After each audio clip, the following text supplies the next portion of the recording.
कक्षा 7 की विज्ञान की पाठ्य पुस्तक प्रस्तुत है। इस पुस्तक का पाठ 15 है। शीर्षक प्रकाश। पृष्ठ 184। आपने पतली झिर्री अथवा छिद्र से सूर्य के प्रकाश के किरण पुंज को कमरे में प्रवेश करते हुए जाना होगा। स्कूटर, कार तथा रेलगाड़ी के इंजनों के अग्रदीपों यानी हेडलैम्प से आते प्रकाश के किरण पुंजों को भी आपने अवश्य महसूस किया होगा, जैसा कि चित्र 15.1 भाग ए में दिया गया है। इसी प्रकार टॉर्च से भी प्रकाश के किरण पुंज को जाना जा सकता है। संभवतः आप में से कुछ ने लाइट हाउस या विमान पत्तन यानी एयरपोर्ट के टावर की सर्च लाइट के किरण पुंज को भी जाना होगा, जैसा कि चित्र 15.1 भाग बी में दिया गया है। ये अनुभव क्या संकेत करते हैं? यहाँ पृष्ठ 184 पर दो चित्र दिए गए हैं, भाग ए और भाग बी। भाग ए में रेल इंजन का अग्रदीप दिया गया है और भाग बी में लाइट हाउस का चित्र दिया गया है। ये चित्र 15.1 जिसमें प्रकाश के किरण पुंज को दिया गया है। 15.1 प्रकाश सरल रेखा के अनुदिश गमन करता है। बूझो कक्षा 6 में किए गए एक क्रियाकलाप को स्मरण करता है। इस क्रियाकलाप में उसने एक मोमबत्ती की लौ यानी ज्वाला की ओर पहले एक सीधे पाइप से और फिर मुड़े हुए पाइप से जाना था, जैसा कि चित्र 15.2 में दिया हुआ है। बूझो मुड़े हुए पाइप से मोमबत्ती की लौ को क्यों नहीं जान पाया था? यह क्रियाकलाप बताता है कि प्रकाश सरल रेखा में गमन करता है। हम प्रकाश के पथ को कैसे परिवर्तित कर सकते हैं? क्या आप जानते हैं कि जब प्रकाश किसी पॉलिश किए हुए या चमकदार पृष्ठ यानी सतह पर पड़ता है तो क्या होता है? पृष्ठ 185। यहाँ पृष्ठ 185 पर चित्र 15.2 दिया गया है। इसे दो भागों ए और बी में विभाजित किया गया है। ये चित्र एक मोमबत्ती की ओर ए सीधे तथा बी मुड़े हुए पाइप से क्रियाकलाप को करते हुए दिया गया है। 15.2 प्रकाश का परावर्तन। प्रकाश की दिशा को परिवर्तित करने की एक विधि ये है कि इसे किसी चमकदार पृष्ठ पर डाला जाए। उदाहरण के लिए स्टेनलेस इस्पात की चमकदार प्लेट अथवा इस्पात की चमकदार चम्मच प्रकाश की दिशा को परिवर्तित कर सकती है। जल का पृष्ठ भी दर्पण की भांति कार्य कर सकता है तथा प्रकाश के पथ को बदल सकता है। क्या आपने कभी जल में पेड़ों अथवा इमारतों का परावर्तन पाया है? जैसा कि चित्र 15.3 में दिया गया है। यहां पृष्ठ 185 पर चित्र 15.3 दिया गया है। इसमें जल में वस्तुओं का परावर्तन होता दिया गया है। कोई भी पॉलिश किया हुआ अथवा चमकदार पृष्ठ दर्पण की भांति कार्य कर सकता है। जब प्रकाश किसी दर्पण पर पड़ता है तो क्या होता है? आप कक्षा 6 में पढ़ चुके हैं कि दर्पण अपने ऊपर पड़ने वाले प्रकाश की दिशा को बदल देता है। दर्पण द्वारा प्रकाश की दिशा का ये परिवर्तन प्रकाश का परावर्तन कहलाता है। क्या आपको वह क्रियाकलाप याद है जिसमें आपने एक टॉर्च के प्रकाश को दर्पण द्वारा परावर्तित कराया था? पहेली को पंचतंत्र की शेर तथा खरगोश की कहानी याद आ रही है, जिसमें खरगोश ने शेर को पानी में उसका परावर्तन बताकर मूर्ख बनाया था, जैसा कि चित्र 15.4 में दिया गया है। यहाँ पृष्ठ 185 पर चित्र 15.4 में कुएं के पानी द्वारा परावर्तन दिया गया है। पृष्ठ 186। आइए उसी से मिलता जुलता एक क्रियाकलाप करें। क्रियाकलाप 15.1 एक टॉर्च लीजिए। इसके कांच को चित्र 15.5 में बताए अनुसार काले रंग के चार्ट पेपर के टुकड़े से ढकिए, जिसमें 3 पतली झिर्रियां यानी स्लिट बनी हों। लकड़ी के किसी चिकने बोर्ड पर एक अन्य चार्ट पेपर की एक शीट फैलाइए। चार्ट पेपर पर समतल दर्पण की एक पट्टी ऊर्ध्वाधर स्थिति में रखिए, जैसा कि चित्र 15.5 में दिया गया है। अब टॉर्च की झिर्रियों से निकलने वाले प्रकाश किरण पुंज को दर्पण पर डालिए। टॉर्च को इस प्रकार समायोजित कीजिए कि इसका प्रकाश बोर्ड पर लगे चार्ट पेपर के अनुदिश बताई दे, कि इसका प्रकाश बोर्ड पर लगे चार्ट पेपर के अनुदिश पता लगे। अब इसकी स्थिति को इस प्रकार समायोजित कीजिए कि टॉर्च का प्रकाश समतल दर्पण पर एक कोण बनाते हुए टकराए, जैसा कि चित्र 15.5 में दिया गया है। यहां पृष्ठ 186 पर चित्र 15.5 दिया गया है। इसमें एक समतल दर्पण से प्रकाश का परावर्तन बताया गया है। क्या दर्पण अपने ऊपर पड़ने वाले प्रकाश की दिशा परिवर्तित कर देता है? अब टॉर्च को थोड़ा सा इधर उधर इस प्रकार हटाइए कि दर्पण पर प्रकाश पड़ता रहे। क्या आप परावर्तित प्रकाश की दिशा में कोई परिवर्तन पाते हैं? परावर्तित प्रकाश की दिशा के अनुदिश दर्पण में महसूस कीजिए। क्या दर्पण में आपको टॉर्च पर लगी झिर्रियां समझ में आती हैं? ये झिर्रियों का प्रतिबिंब है। पहेली जानना चाहती है कि हमें वस्तुएं कैसे दिखाई देती हैं। बूझों का विचार है कि वस्तुएं तभी दिखाई देती हैं जब प्रकाश उनसे परावर्तित होकर हमारी आंखों तक पहुंचे। क्या आप उससे सहमत हैं? ये क्रियाकलाप बताता है कि प्रकाश समतल दर्पण से किस प्रकार परावर्तित होता है। आइए दर्पणों में बनने वाले प्रतिबिंबों से खेलें तथा उनके विषय में कुछ और अधिक जानकारी प्राप्त करें। क्रियाकलाप 15.2।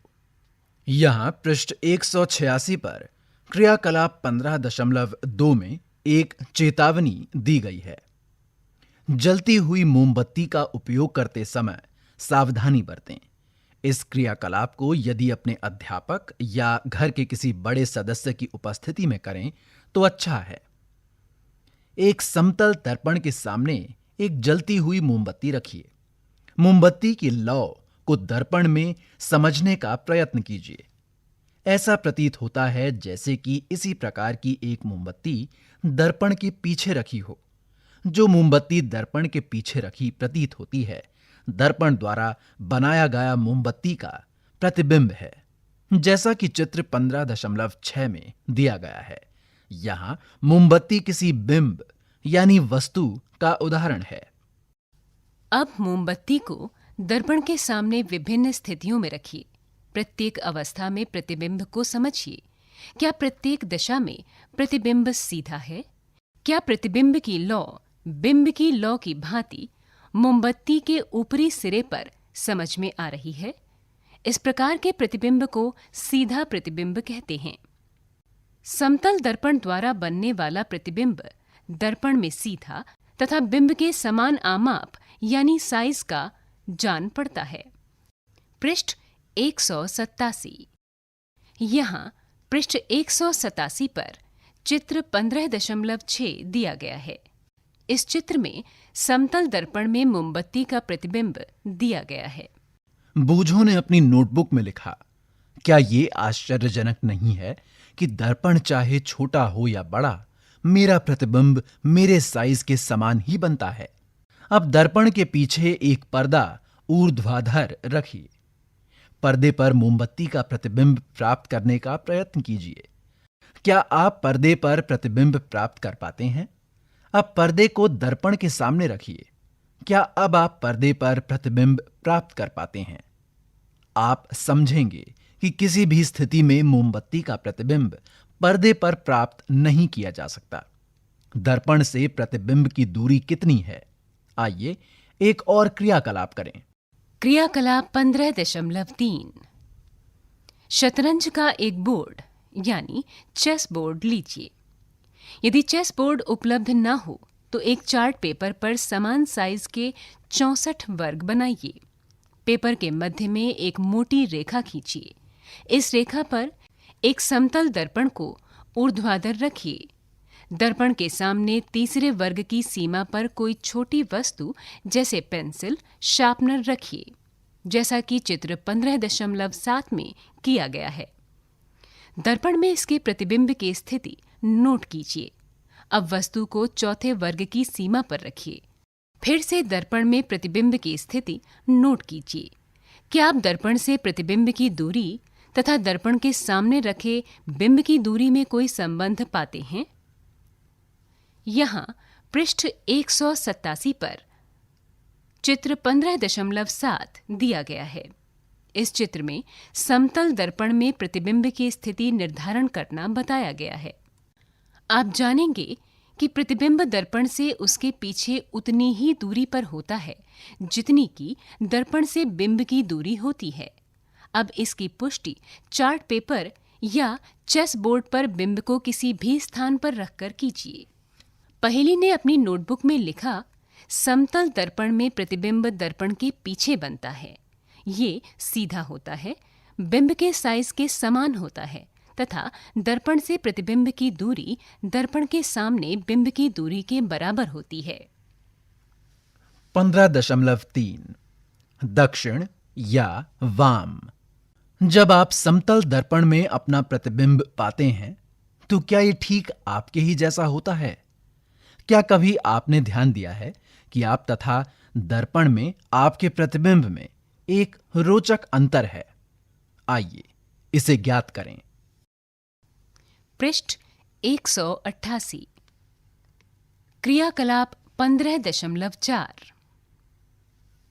यहाँ पृष्ठ 188 पर चित्र 15.8 दिया गया है। इस चित्र में प्रतिबिंब में दक्षिण हाथ वाम प्रतीत होता है। एक समतल दर्पण के सामने खड़े होकर अपने प्रतिबिंब को जानिए। अपने दक्षिण यानी दाहिने हाथ को ऊपर उठाइए। आपका प्रतिबिंब अपना कौन सा हाथ ऊपर उठाता है? जैसा कि चित्र 15.8 में दिया गया है। अब अपने वाम यानी बाएं कान को स्पर्श कीजिए। आपके प्रतिबिंब में हाथ आपके किस कान को स्पर्श करता है? ध्यानपूर्वक समझिए। आप जानेंगे कि प्रतिबिंब में दक्षिण वाम जान पड़ता है तथा वाम दक्षिण जान पड़ता है। बूझों ने सड़क पर एक रोगी वाहन यानी एम्बुलेंस को पाया। उसे आश्चर्य हुआ कि इसके आगे की ओर शब्द एम्बुलेंस विचित्र प्रकार से लिखा था। ध्यान दीजिए कि केवल पार्श्व यानी साइड में ही ये अदला बदली हुई है। प्रतिबिंब उल्टा यानी ऊपर का भाग नीचे नहीं होता। अब एक कागज के टुकड़े पर अपना नाम लिखिए तथा इसे समतल दर्पण के सामने पकड़कर रखिए। ये दर्पण में कैसा लगता है? क्या अब आप समझ सकते हैं कि रोगी वाहनों पर शब्द एम्बुलेंस को चित्र 15.9 की भांति क्यों लिखा जाता है? जब रोगी वाहन के आगे जाने वाले वाहनों के चालक अपने पश्च दृश्य दर्पण यानी पीछे का दृश्य दिखाने वाले दर्पण में पढ़ते हैं तो वे रोगी वाहन पर लिखे एम्बुलेंस को स्पष्ट पढ़ सकते हैं और उसे आगे जाने के लिए रास्ता दे देते हैं। हम में से प्रत्येक का यह कर्तव्य है कि रोगी वाहन का रास्ता रोके बिना उसे आगे जाने दें। आपने समझा होगा कि स्कूटर या कार के पार्श्व दर्पण में सभी वस्तुओं के प्रतिबिंब स्वयं वस्तुओं से छोटे लगते हैं। क्या आपने कभी सोचा है कि ऐसा क्यों होता है? यहां पृष्ठ 188 पर चित्र 15.9 दिया हुआ है। इस चित्र में एक रोगी वाहन का चित्र दिया गया है जिस पर एक अलग अंदाज से एम्बुलेंस लिखा हुआ है। पृष्ठ 189 15.4 गोलीय दर्पणों से खेल। पहेली तथा बूझो सायंकाल भोजन करने के लिए प्रतीक्षा कर रहे थे। बूझो ने स्टेनलेस इस्पात की एक प्लेट उठाई और उसमें अपना प्रतिबिंब जाना। अरे, ये प्लेट तो समतल दर्पण की भांति कार्य करती है। मेरा प्रतिबिंब सीधा तथा समान साइज का है। पहेली ने अपना प्रतिबिंब स्पात की चम्मच के बाहरी अर्थात पीछे वाले पृष्ठ का उपयोग करके जाना। पहेली ने कहा, बूझो इधर देखो, मैं भी अपना सीधा प्रतिबिंब जान पा रही हूं। यद्यपि ये साइज में छोटा है, ये चम्मच भी एक प्रकार के दर्पण की भांति कार्य करती है। आप भी चम्मच या कोई भी वक्रित चमकदार पृष्ठ का उपयोग अपना प्रतिबिंब जानने के लिए कर सकते हैं। क्रियाकलाप 15.5 स्टेनलेस इस्पात की एक चम्मच लीजिए। चम्मच के बाहरी पृष्ठ को अपने चेहरे के पास लाइए तथा इसमें जानिए तथा इसे समझिए। क्या आप इसमें अपना प्रतिबिंब जान पाते हैं? जैसा कि चित्र 15.10 में दिया गया है। आपने जैसा प्रतिबिंब समतल दर्पण में जाना था, क्या ये प्रतिबिंब उससे भिन्न है? क्या ये प्रतिबिंब सीधा है? क्या इसका साइज बिंब के साइज के समान है अथवा छोटा है या बड़ा है? यहां पृष्ठ 189 पर चित्र 15.10 दिया गया है। इसमें चम्मच के बाहरी पृष्ठ द्वारा बना प्रतिबिंब बताया गया है। अब चम्मच के भीतरी पृष्ठ का उपयोग करके अपना प्रतिबिंब जानिए। हो सकता है इस बार आपको अपना प्रतिबिंब सीधा तथा बड़ा मालूम हो। यदि आप अपने चेहरे से चम्मच की दूरी बढ़ाएं, तो संभव है कि आप अपना उल्टा प्रतिबिंब जान पाएं, जैसा कि चित्र 15.11 में दिया गया है। अपने चेहरे के स्थान पर आप अपने पेन अथवा पेंसिल के प्रतिबिंब की भी तुलना कर सकते हैं। यहाँ पृष्ठ 189 पर चित्र 15.11 दिया गया है। ये चित्र चम्मच के भीतरी पृष्ठ द्वारा बने हुए प्रतिबिंब का है। चम्मच का वक्रित चमकदार पृष्ठ एक दर्पण की भांति कार्य करता है। गोलीय दर्पण वक्रित दर्पण का सबसे अधिक सामान्य उदाहरण है। यदि किसी गोलीय दर्पण का परावर्तक पृष्ठ अवतल है तो इसे अवतल दर्पण कहते हैं। यदि परावर्तक पृष्ठ उत्तल है तो इसे उत्तल दर्पण कहते हैं, जैसा कि चित्र 15.12 में दिया गया है। चम्मच का भीतरी पृष्ठ अवतल दर्पण की भांति कार्य करता है, जबकि इसका बाहरी पृष्ठ उत्तल दर्पण की भांति कार्य करता है। यहां पृष्ठ 189 पर चित्र 15.12 भाग ए में अवतल तथा भाग बी में उत्तल दर्पण दिए गए हैं। इन अलग अलग दर्पणों का परावर्तक पृष्ठ अंकित किया गया है। पृष्ठ 190 अवतल तथा उत्तल दर्पणों को गोलीय दर्पण क्यों कहते हैं? रबड़ की एक गेंद लीजिए तथा इसके एक भाग को चाकू अथवा आरी से काटिए, जैसा कि चित्र 15.13 भाग 1 में दिया गया है। सावधान, गेंद काटने के लिए किसी अपने से बड़े व्यक्ति की सहायता लीजिए। कटी हुई गेंद का भीतरी पृष्ठ अवतल तथा बाहरी पृष्ठ उत्तल कहलाता है, जैसा कि चित्र 15.13 भाग बी में दिया गया है। यहाँ पृष्ठ 190 पर चित्र 15.13 दिया गया है। ये चित्र गोलीय दर्पण गोले का एक भाग है। इसे दो भागों ए और बी में विभाजित किया गया है। ए में अवतल पृष्ठ और बी में उत्तल पृष्ठ को दिया गया है। हम जानते हैं कि किसी बिंब का समतल दर्पण द्वारा बना प्रतिबिंब पर्दे पर प्राप्त नहीं किया जा सकता। आइए जानें कि क्या ये अवतल दर्पण द्वारा बने प्रतिबिंबों के लिए भी सही है। क्रियाकलाप 15.6 यहां पृष्ठ 190 पर क्रियाकलाप 15.6 में एक चेतावनी दी गई है। चेतावनी में लिखा है, क्रियाकलाप 15.6 सूर्य के प्रकाश में किया जाना है। सावधान, कभी भी सूर्य को या इसके प्रतिबिंब को सीधे मत जानिए, क्योंकि इससे आपकी आंख खराब हो सकती है। आप सूर्य के प्रतिबिंब को किसी पर्दे या दीवार पर बनाकर जान सकते हैं। अब एक अवतल दर्पण लीजिए। इसके परावर्तक पृष्ठ को सूर्य की ओर रखकर पकड़िए।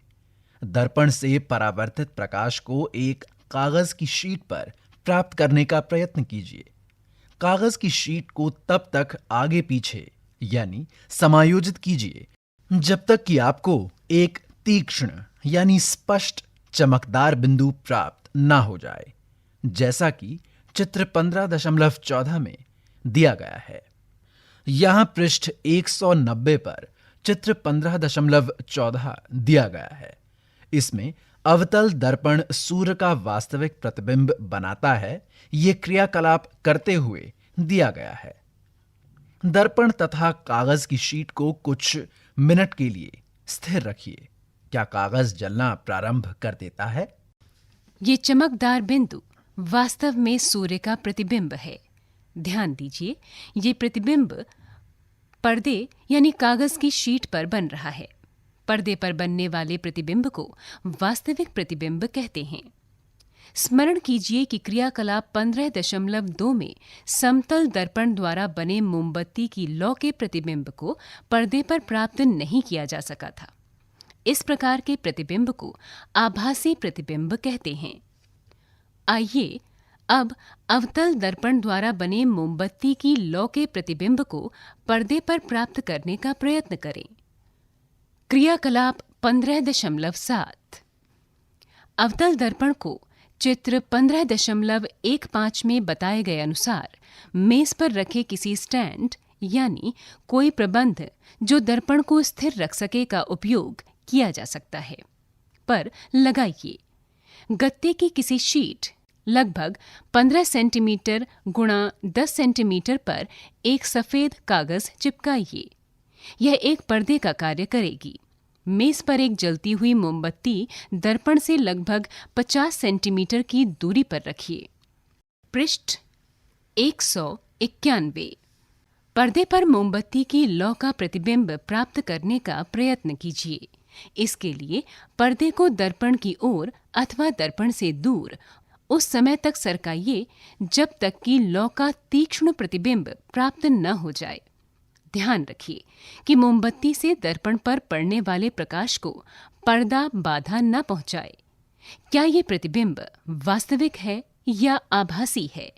क्या इसका साइज लौ जितना ही है?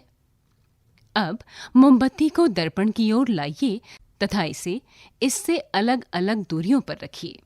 प्रत्येक अवस्था में पर्दे पर प्रतिबिंब प्राप्त करने का प्रयत्न कीजिए। अपने प्रेक्षणों को सारणी 15.1 में अंकित कीजिए। जब मोमबत्ती दर्पण के अत्यंत निकट है, क्या तब भी प्रतिबिंब को पर्दे पर प्राप्त कर पाना संभव है? इसे चित्र 15.16 में बताया गया है। पृष्ठ 191 पर चित्र 15.15 व चित्र 15.16 दिए गए हैं। चित्र 15.15 में दो भाग हैं, ए तथा बी। इसमें अवतल दर्पण द्वारा बने वास्तविक प्रतिबिंब दिए गए हैं, जबकि चित्र 15.16 में अवतल दर्पण द्वारा बना आभासी प्रतिबिंब दिया गया है। यहां इस पृष्ठ पर सारणी 15.1 दी गई है, जिसमें किसी अवतल दर्पण द्वारा बिंब की विभिन्न स्थितियों के लिए बने प्रतिबिंब के बारे में आपको लिखना है। इस सारणी को 4 भागों में विभाजित किया गया है। पहला भाग है बिंब की दर्पण से दूरी।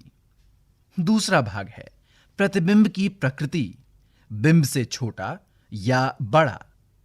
फिर प्रतिबिंब की प्रकृति, उल्टा या सीधा। और आखिर में प्रतिबिंब की प्रकृति, वास्तविक या आभासी। बिंब की दर्पण से दूरियां दी गई हैं। ये दूरियां हैं 50 centimetre, 40 centimetre, 30 centimetre, 20 centimetre, 10 centimetre और 5 सेंटीमीटर। आपको इस क्रियाकलाप को करने के बाद इस सारणी को भरना है। पृष्ठ 192। हम जानते हैं कि अवतल दर्पण द्वारा बना प्रतिबिंब साइज में बिंब से छोटा या बड़ा हो सकता है। प्रतिबिंब वास्तविक अथवा आभासी भी हो सकता है। अवतल दर्पणों का उपयोग अनेक प्रयोजनों के लिए किया जाता है। संभवतः आपने डॉक्टरों को आंख, कान, नाक तथा गले का निरीक्षण करते समय अवतल दर्पण का उपयोग करते हुए पाया होगा। दंत विशेषज्ञों द्वारा अवतल दर्पण का उपयोग दांतों का बड़ा प्रतिबिंब जानने के लिए किया जाता है, जैसा कि चित्र 15.17 में दिया गया है। यहाँ पृष्ठ 192 पर चित्र 15.17 दिया गया है। इस चित्र में दंत चिकित्सक मरीज के दांतों का अवलोकन कर रहे हैं। टॉर्च, कारों तथा स्कूटरों के अग्रदीप में परावर्तन पृष्ठ की आकृति भी अवतल है, जैसा कि चित्र 15.18 में दिया गया है। यहां पृष्ठ 192 पर चित्र 15.18 दिया गया है। इसमें टॉर्च का परावर्तक बताया गया है। बूझो ने अपनी नई साइकिल की घंटी के चमकदार पृष्ठ में अपना प्रतिबिंब जाना। उसने जाना कि उसका प्रतिबिंब सीधा तथा साइज में छोटा है। उसे उत्सुकता है कि क्या घंटी भी एक प्रकार का गोलीय दर्पण है? क्या आप पहचान सकते हैं कि यह किस प्रकार का दर्पण है? ध्यान दीजिए कि घंटी का परावर्तक पृष्ठ उत्तल है। क्रियाकलाप 15.8। क्रियाकलाप 15.7 को अब अवतल दर्पण के स्थान पर उत्तल दर्पण लेकर दोहराइए, जैसा कि चित्र 15.19 में किया गया है। अपने प्रेक्षणों को क्रियाकलाप 15.7 की भांति सारणी में अंकित कीजिए। यहाँ पृष्ठ 192 पर चित्र 15.19 दिया गया है। इसमें उत्तल दर्पण द्वारा बनाया गया प्रतिबिंब दिया गया है। क्या आप उत्तल दर्पण द्वारा बिंब की किसी भी दूरी के लिए वास्तविक प्रतिबिंब प्राप्त कर पाते हैं? क्या आप बिंब से बड़े साइज का प्रतिबिंब प्राप्त कर सकते हैं? क्या अब आप वाहनों के पार्श्व दर्पणों यानी साइड मिरर में उपयोग किए जाने वाले दर्पणों को पहचान सकते हैं? ये उत्तल दर्पण हैं। उत्तल दर्पण अधिक क्षेत्र के दृश्य का प्रतिबिंब बना सकते हैं।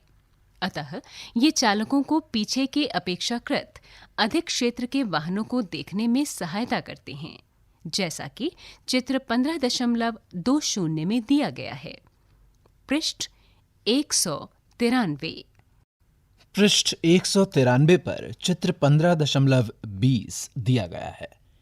इस चित्र में उत्तल दर्पण पार्श्व दर्पण के रूप में दिया गया है। 15.5 लेंसों द्वारा बने प्रतिबिंब। आपने आवर्धक लेंस यानी हैंड लेंस समझे होंगे।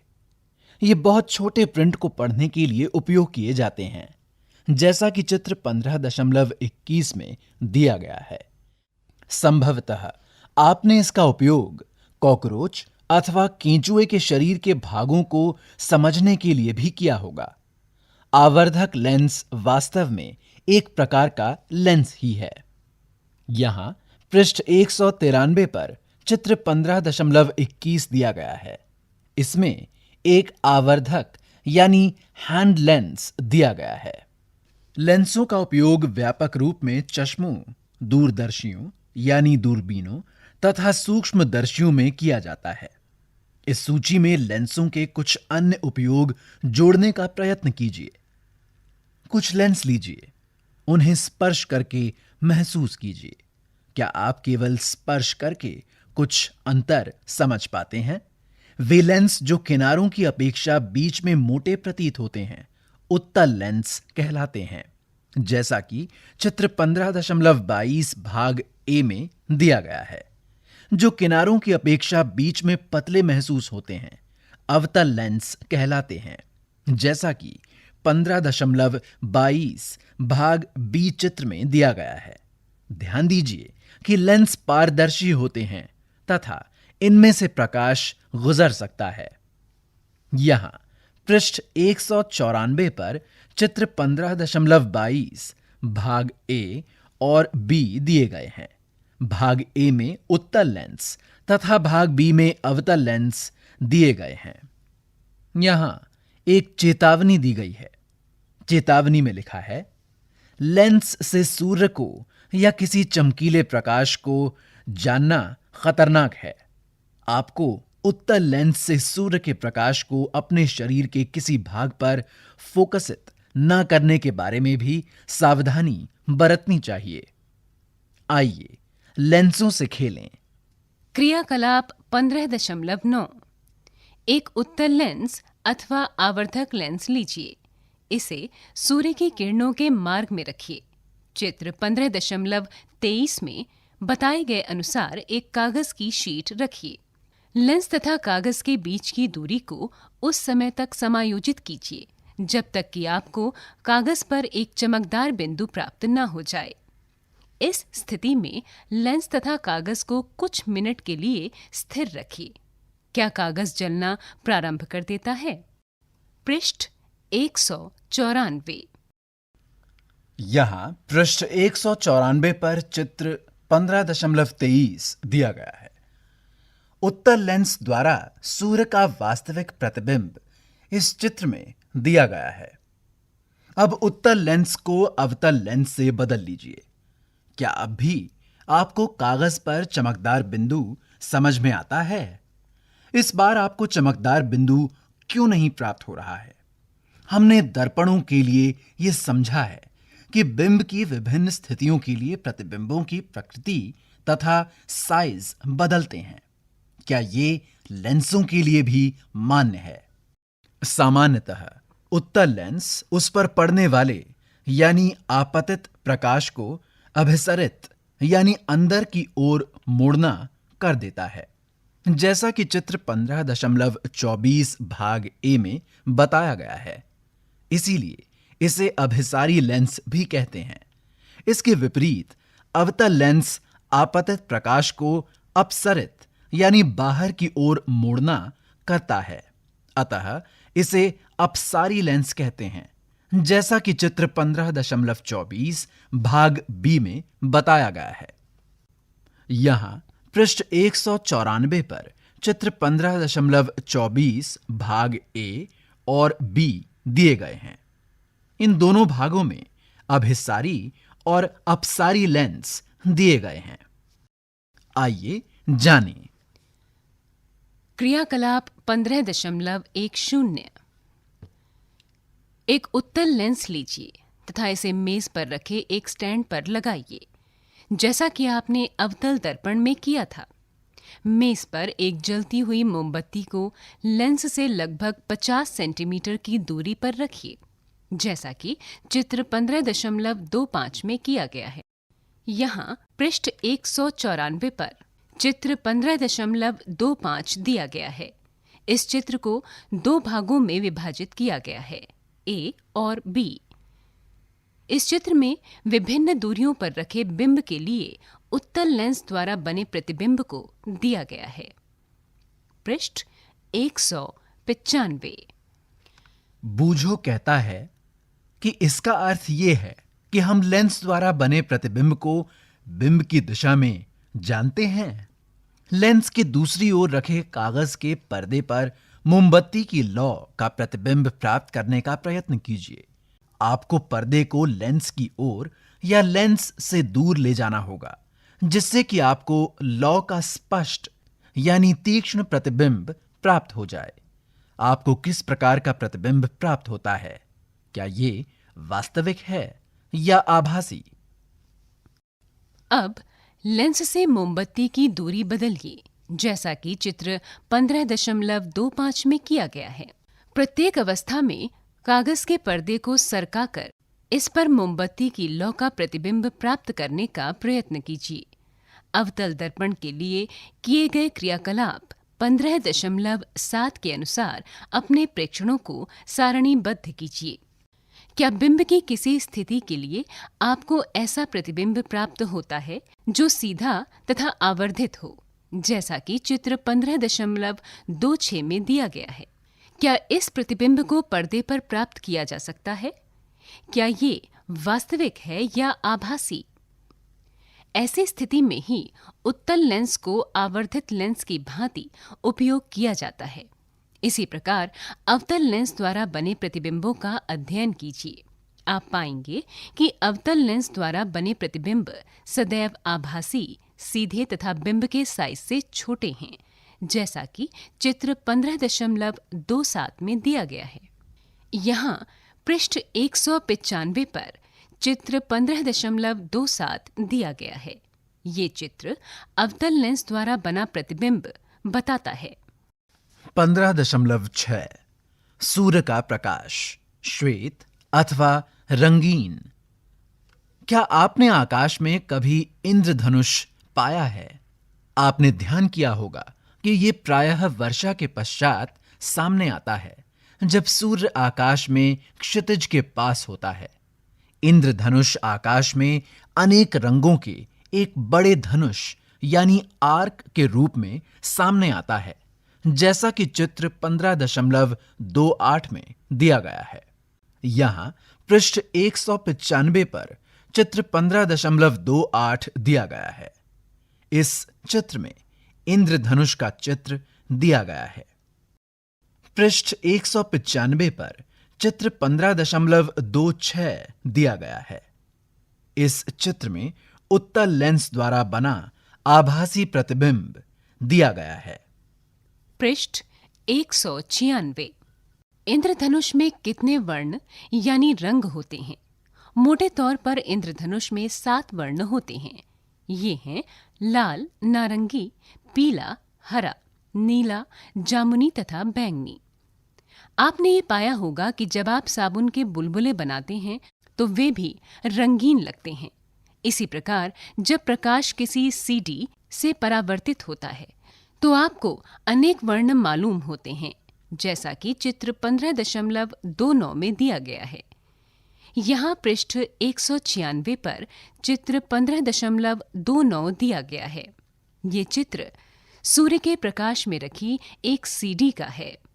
पहेली आपको बताना चाहती है कि आप इंद्रधनुष को तभी पाते हैं जब आपकी पीठ सूर्य की ओर हो।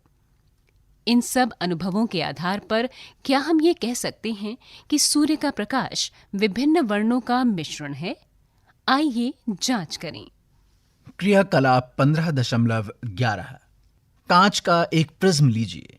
किसी अंधेरे कमरे की खिड़की के छोटे छिद्र से सूर्य के प्रकाश का एक पतला किरण पुंज प्रिज्म के एक फलक पर डालिए।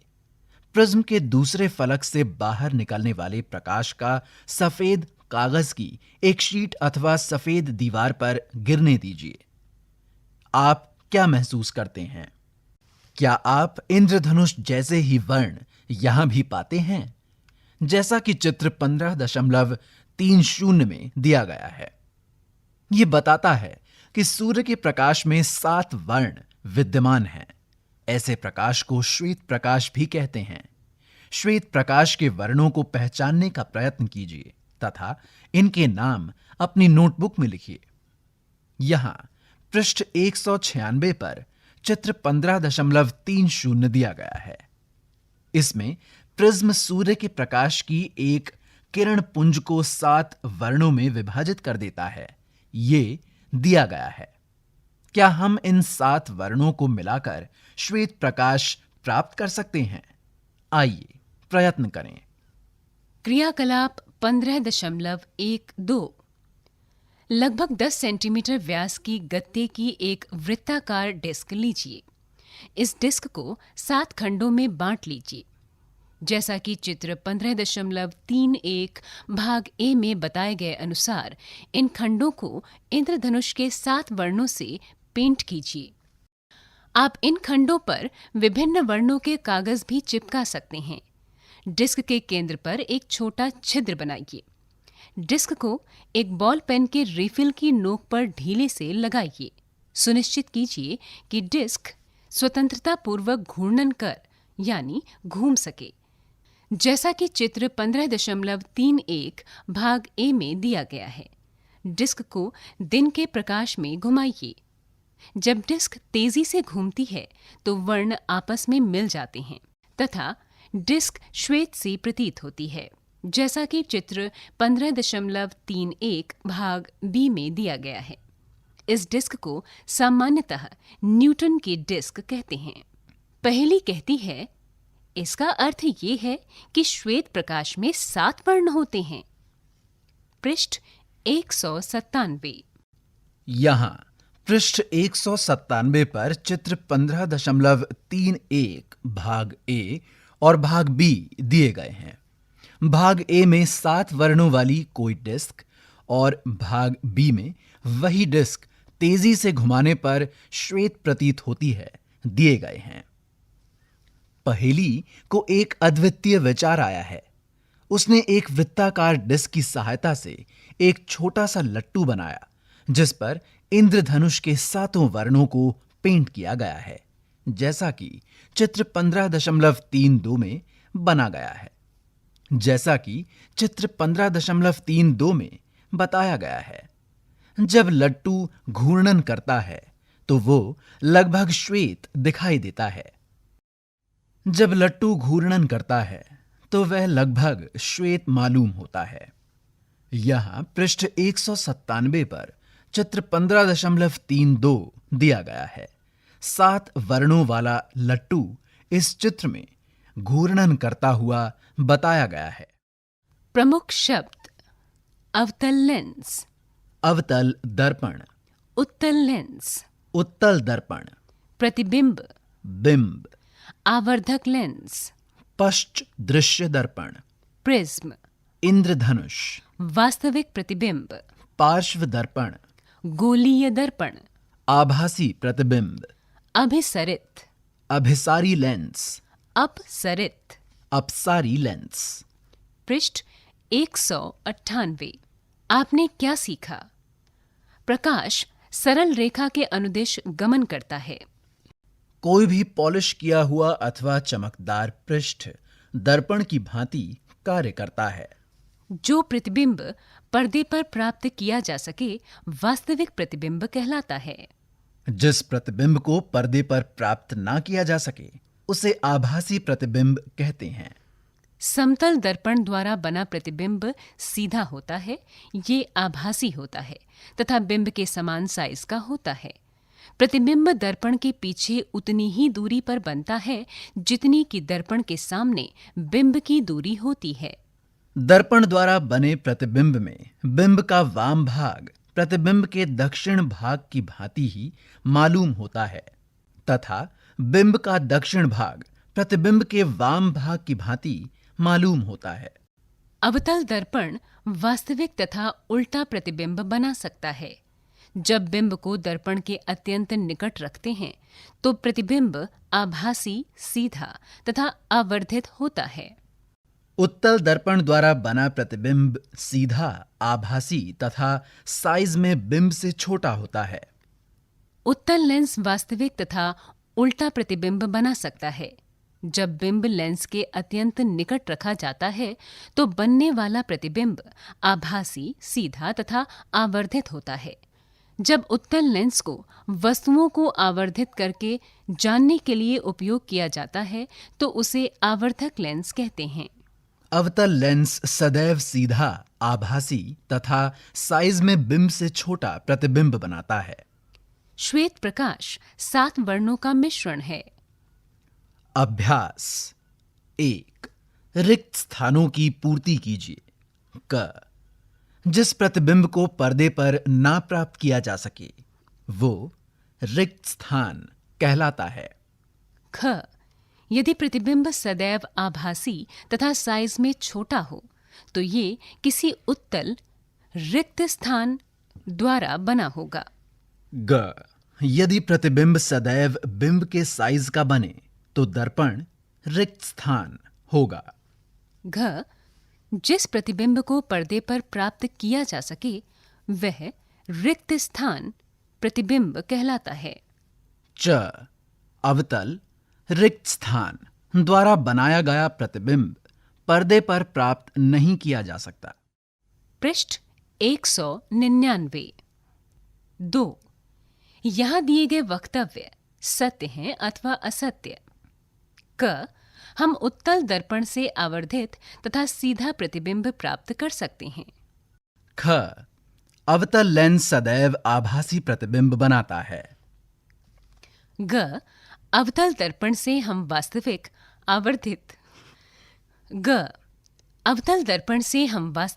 आवर्धित तथा उल्टा प्रतिबिंब प्राप्त कर सकते हैं। घ। वास्तविक प्रतिबिंब को पर्दे पर प्राप्त नहीं किया जा सकता। च। अवतल दर्पण सदैव वास्तविक प्रतिबिंब बनाता है। 3। कॉलम ए में दिए गए शब्दों का मिलान कॉलम बी के एक अथवा अधिक कथनों से कीजिए।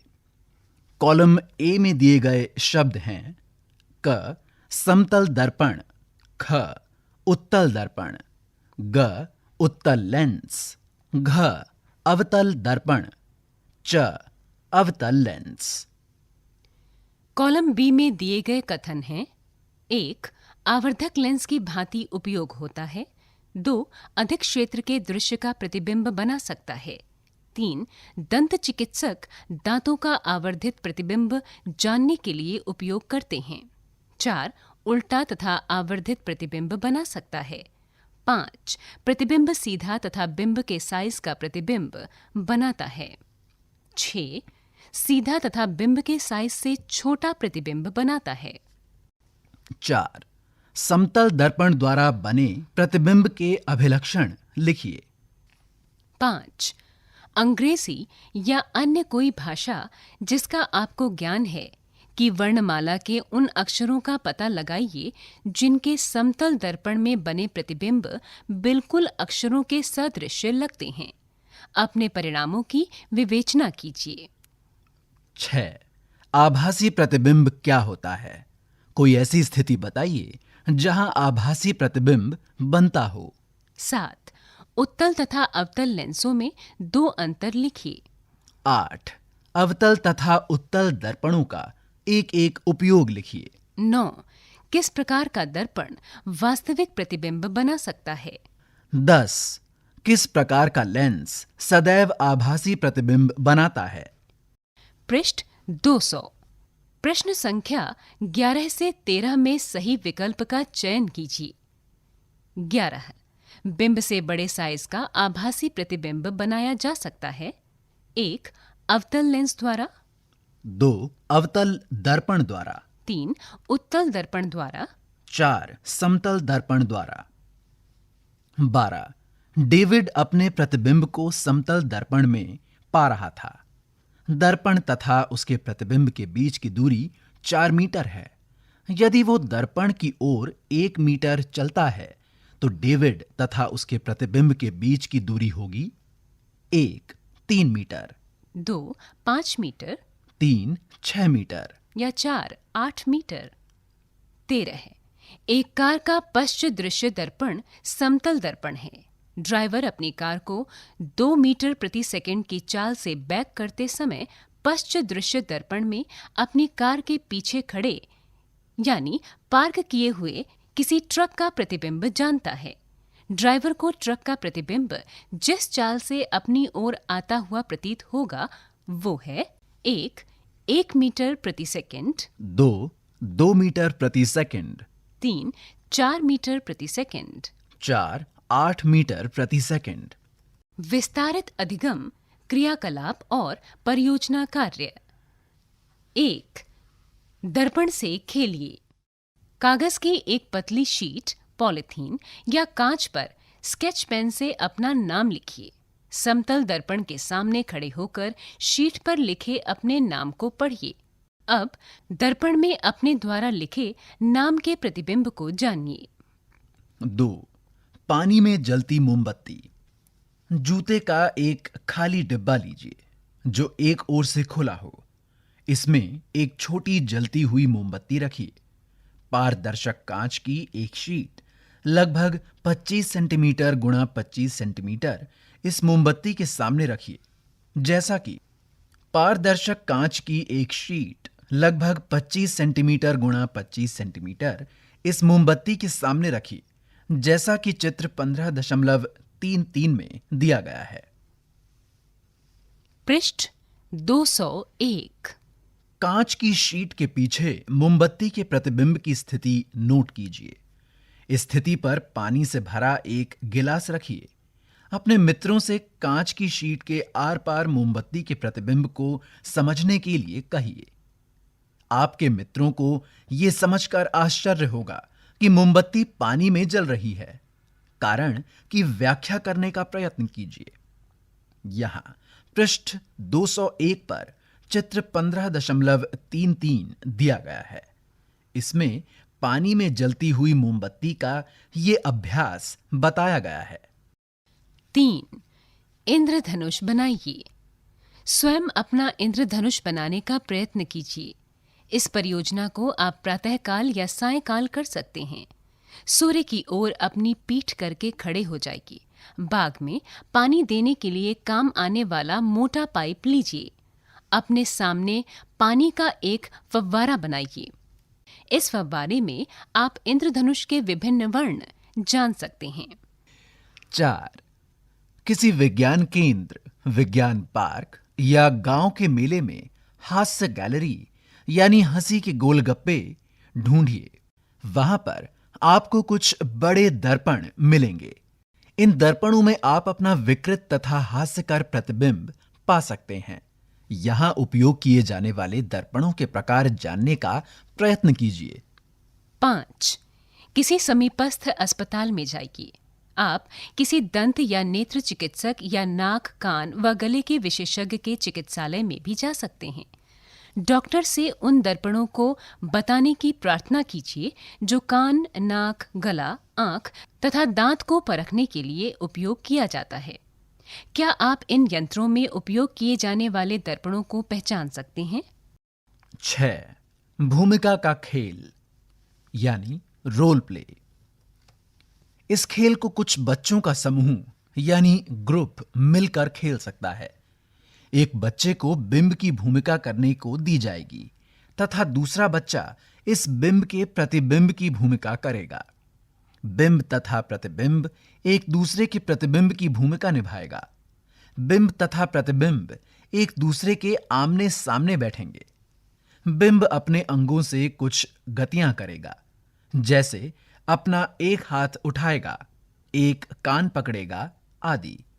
प्रतिबिंब की बिंब के एक्शन के अनुसार जिस प्रकार प्रतिबिंब एक्शन करता है वैसा ही एक्शन करना होगा।